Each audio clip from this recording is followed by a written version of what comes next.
Nossa, isso é sensacional. Beleza, então a gente tá aqui no contexto que já vimos que a Terra estava perdida. Uhum. Cara, a gente não consegue fazer um podcast curto, né? Não Mas ele não consegue. começou a história. Então, isso que eu ia falar. Ainda não começou a história. Quando ele começa a riscar o chão e cortar as árvores pra fazer os negócios. Rodrigo, conta pra gente aqui sobre o início. O chamado. O chamado e a construção da arca. O chamado, a primeira coisa que me chama a atenção, quero destacar que a Bíblia fala assim: Noé era justo, essas são as gerações de Noé.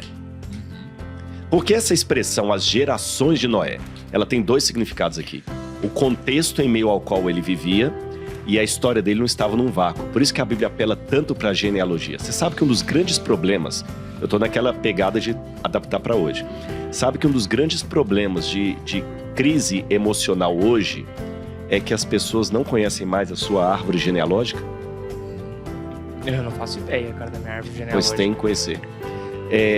Cara, porque... de vó pra trás não sei nada. Exatamente. E não é só conhecer os nomes, não. No máximo, Não tô falando só daquela curiosidade de colocar no Google lá aqueles aplicativos de... né? Não. É saber, assim, quantos casos de depressão você teve na família. Quantos casos de negócios falidos eu tive na família. Ah, todos, né? Você pode perceber, às vezes, que você tem uma tendência... Nota de rodapé. Tendência não é determinismo. Tendência, como o nome diz, é tendência. Tem gente que tem tendência a engordar. Tem gente que tem tendência a emagrecer. Igual tendência de diabetes na Diabetes, exatamente. Tem tendência de depressão. E hoje os jovens não são mais acostumados a olhar a família. Aquele negócio que você falou, até a terceira e quarta geração, até 1000 gerações. Pô, começa a olhar, peraí. Será que eu estou hoje com alguns problemas? Que olha, tudo que eu ouço lá, eu vejo todos os podcasts do primo. Mas se me colocar R$1.000, eu não consigo vender por 500. Peraí, mas eu tento colocar em prática tudo, porque olha às vezes na sua família.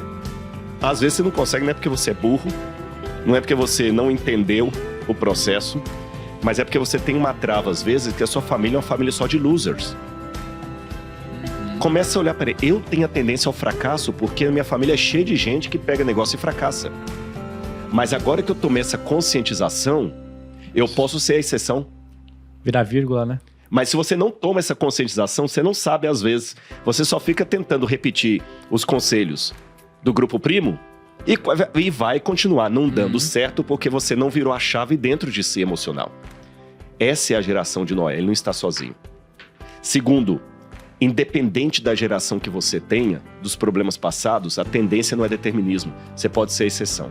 Terceiro, mesmo num ambiente hostil e tóxico, você pode ser a minoria que deu certo. E quarto elemento aqui que me chama a atenção é Noé, eu estou lendo Gênesis capítulo 6, versículo 9. Noé era um homem justo e íntegro entre os seus contemporâneos. Noé não era um eremita que foi ficar em cima da montanha, de novo o tema do orgulho. Eu sou um homem de Deus, não vou misturar com essa ralé.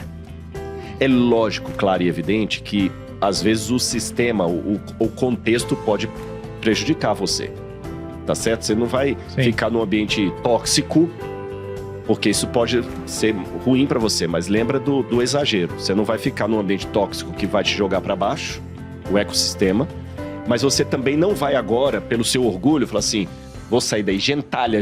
Não, Noé convivia na sociedade, ele não subiu para a montanha e ficou lá eremita. Ele construiu a arca no meio da comunidade, ele enfrentou os problemas da comunidade e mesmo assim conseguiu ser um homem justo perante Deus. E fez então aquela arca enorme. Ele ficou soberbo? Não, pelo que diz a Bíblia, eu presumo que não, porque essa palavra tipo que assim, aparece... ele ficou tipo, putz, cara, não, vocês ele vão pregava. morrer, hein, meu? Não, Eles vão morrer. O jeito Cara, que... Deus não escolheria um cara que não teria compaixão pelas pessoas e tentaria salvar mais Não possível. sei, mas ele recebeu um poder muito grande. Mas eu imagino, inclusive imagino ele triste de ter tentado provavelmente salvar pessoas, não conseguido. Noé é colocado no Novo Testamento como exemplo de homem justo. Ele tentou, Ele tentou que os 120 anos foram de pregação. Ele ficou 120 anos malhando o inferno. Mas frio. será que as pessoas eram muito loucas ou ele que era muito ruim orador, cara? Porque não tem como. Não. 120 anos você não conheceu um? Ah, cara, mas é que tipo assim, pensa você. Tá. Você chega aqui... Não, um eu convenço. Bicho, você vê as coisas que estão falando na internet e a galera aí? Não tem como assim, não convencer um. Você pensa em chegar num lugar Aí Tem gente achando que é cachorro hoje. Pensa assim, ó. Pensa no contexto de hoje. Você chega num lugar, aí você mora, vamos supor, até no contexto, você mora durante 10 anos num lugar assim, ó. Você é um cara quieto, vai no mercado, compra sua fruta e tudo mais. Do nada, você compra 4 terrenos e começa a escrever um barco. E começa a gritar pra todo mundo Gente, é o seguinte. que todo mundo vai morrer porque o negócio vai inundar e as pessoas têm que seguir pra construir um barco e fazer o barco. Papo de louco. Você O acha papo é de louco, mas Então. você tem que ir na argumentação. Você tem que ir na argumentação. Primeiro que assim, ó, não tem como você não convencer um maluco. Cara, não tem um sei, maluco. cara, não Mas lembra, sei, ele. cara. Primeiro, a gente não sabe se ele não convenceu alguns É, morreram tem no aquilo. caminho. que morreram no caminho. Esse é o primeiro ponto. Porque assim, ó, Segundo, a família dele, ele convenceu. Sim. É, O que a gente esquece da família? O mais difícil é convencer a família. ó. Ô, tio, Ele podia ter ó, vendido no mundo cotas desse, como ó, um 45 empreendimento do- ó, imobiliário, pensa, né? pensa no mundo dos negócios. É, porque se você quer Ó, convencer alguém a morrer, às vezes você vai dar um... Pensa no mundo dos negócios. Cara, vem pra cá, Você vai tinha- ser legal. Você tinha É. 4 sócios no mundo dos Um hotel. negócios. O seu escritório antigo. Você tinha um negócio que os 4 ia ficar multimilionário. Quantos dos 4 ficaram multimilionários? Não foi só um? Convenci um. Então, 3 morreram afogados, meu. Entendeu? Não, mas é verdade. Pensa nessa escala. E esse um ainda te odiou por muito tempo. Então, na arca, ele teria te ajudado a construir a arca até metade, teria desistido e depois falou assim: caramba, realmente o Thiago teve razão. Você tá ficando bom o negócio, hein, Tá, cara? Na verdade, o elogio é pra todos, viu? É, Mas acho que que ele não. falou procede.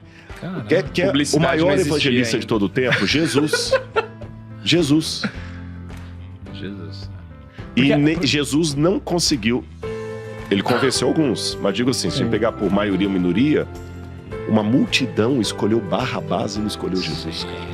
Não, e ainda, É, até e, ainda, porque- e ainda assim, no caminho de Jesus, alguns negaram, um tipo denunciou Ele fazia ele. milagre e a galera do redor falou, não. Eu Não, acho que é até outra mesmo, coisa. até mesmo Paulo, foi Paulo que negou ele? Foi Pedro? Não foi Pedro. Pedro, até tipo assim, Pedro que andava do lado dele na hora do vamos, Vamos ver. Só ficou João lá, todo mundo caiu fora. Mas você sabe que agora você falando, realmente tem mais uma chave aqui que virou. Porque assim, o único lugar que Jesus não fez milagre, Nazaré.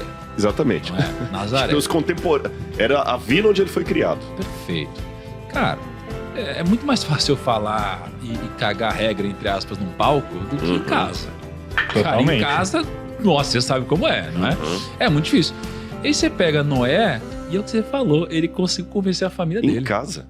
Não Então ele tem foi coisa muito mais bom. difícil que isso. Ou seja, Mas chegar pra sua esposa, amor, então é o seguinte, Deus me falou. A hora que acabou de acontecer comigo, minha esposa falou: sinto que você tem que ir pra floresta lá. Eu falei, amor, não. Ela quase não não vou. convenceu. Deus precisou vir falar comigo pra eu ir. Loucura isso, Sim. né? É quando a gente para pra pensar. E eu, Agora- acho que tem uma outra questão só que é importante, que tanto Jesus quanto Noé, eles não eram pessoas de sucesso, né? Quando vem um cara aqui conversar com a gente, um Sim. empresário, vem conversar com a gente, ele passa um negócio, você fala assim, cara, Ô, tio, do que eu tô usando aqui como... É o argumento de como autoridade. critério, é a autoridade dele, o que o cara construiu, não sei o que lá. Agora vem um cara, não construiu nada, com papo xarope. Ele era cara. agricultor, né? É só pensar, tipo assim, em alguns empresários, tipo, pô, Guilherme Benchimol, Jeff Bezos lá atrás. Quantos construíram a Amazon, a XP junto e ficou até o final? Quase nenhum. Pouca gente. Agora, assim, de novo, a gente Real. acentua. Pessoas que participaram do processo Não necessariamente. e não do retorno dele. Sim. Você falou aí dos sócios dele, né? Eram 4, só um que ficou. A gente pega isso tanto no mundo dos negócios como no mundo espiritual. Você participou do processo, mas ao longo do caminho, por qualquer razão, você pulou fora. E quem ficou até o final, lucrou. colheu-se. Sim. Você vê isso? Quantas pessoas trabalharam? Silvio Santos, quantos começaram com ele, o Silvio Santos construiu o império e a pessoa tá lá do mesmo jeito, se estiver vivo ainda. Sim. Se eu fosse trazer para o mundo aqui dos negócios, talvez eu diria que é o seguinte: não adianta de ver um mundo cheio de iniciativa com pouca acabativa, né? Mais ou menos assim, não tem nada assim, não adianta você começar várias coisas ao mesmo tempo e não terminar nenhuma, né? Vale muito mais a pena você fazer 2 coisas 2.000 vezes do que 2.000 coisas 2 vezes. Disciplina, Sim. constância. É igual, importante. tipo assim, eu não consigo botar na cabeça essa galera que fica pulando de emprego de ano em ano. Cara, todo ano tá procurando um novo emprego. Assim, cara, você não constrói nada. Você tipo, é temporário em todas as empresas que você Falando em passa. construir, Ou às vezes Kaique, até constrói, mas não conclui. Ele começa. Falando em construir, Kaique, eu vou te falar as dimensões aqui da arca e aí vamos perguntar pro Rodrigo. Quando Deus dá as instruções, você imagina, a maioria das pessoas nunca leram a Bíblia. Sim. E quem acha que leu, nunca leu também, porque às vezes vai num culto, vai em algum Sim. lugar, mas nunca leu a Bíblia. Aí você vai ver que existe, não é um migué, a Bíblia se compromete Porque assim, ela pega e ela fala as medidas da Medidas. arca. Aí eu falei, não é possível. E aí você começa a imaginar se cabia todos os bichos lá dentro. Então diz, 135 metros de comprimento. Pensa, 135 metros. Tá bom.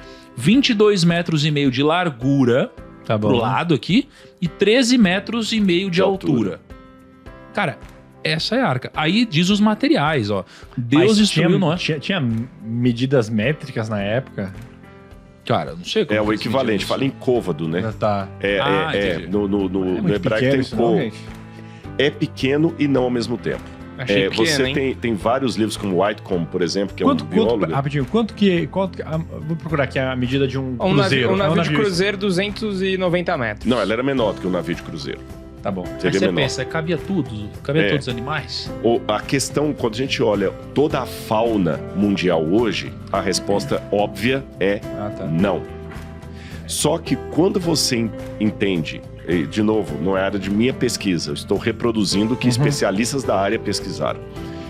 Como Whitecomb, por exemplo, e outros mais que eu podia dizer, os animais que nós temos hoje são apenas multivariações de matrizes originais. Ou seja, se você voltar ao passado da humanidade, não havia tanta variedade de animais como há hoje. Por exemplo, você tem o Felis Leo, e tem até uma polêmica também uma divergência entre os biólogos do que são os filos, o que animais realmente são aparentados, o que não são. Dependendo do autor que você lê, alguns vão colocar, por exemplo, que o lobo e a raposa são do mesmo filo.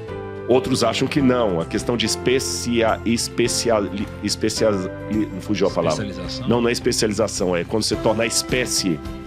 O conceito de espécie em biologia ainda tem um debate sobre isso. Mas debates à parte, uma coisa todo mundo concorda. Havia um casal primitivo. É tipo um casal alfa que geraria Exatamente, todas que as geraria outras espécies. todos, exatamente, fenótipo e genótipo, ou fenotipo e genotipo, como alguns pronunciam. Então você pega lá, do Felis Leo, você tem vários tipos diferentes de felinos, da chitara, do leão da montanha, do tigre, da pantera, do gato siamês, o gato, todos esses aí vêm do mesmo tronco biológico. Você pega lá, como eu citei, o lupus caninus, você pega o cachorro, você pega o lobo, você pega o guará, você pega o dingo, o cachorro do mato, a hiena, a raposa, todos também vêm do mesmo tronco. E outros mais que eu poderia dar exemplos aqui. Então, se você pega as matrizes desses animais, no pós-dilúvio, a partir dessas matrizes você tem ramificações. Então eu não preciso levar um casal de urso pardo, outro de urso polar. Basta ele levar a matriz, que depois vai multiplicar os ursos. Porque com o ser humano também aconteceu isso. Só que as nossas variações são menores do que no mundo animal.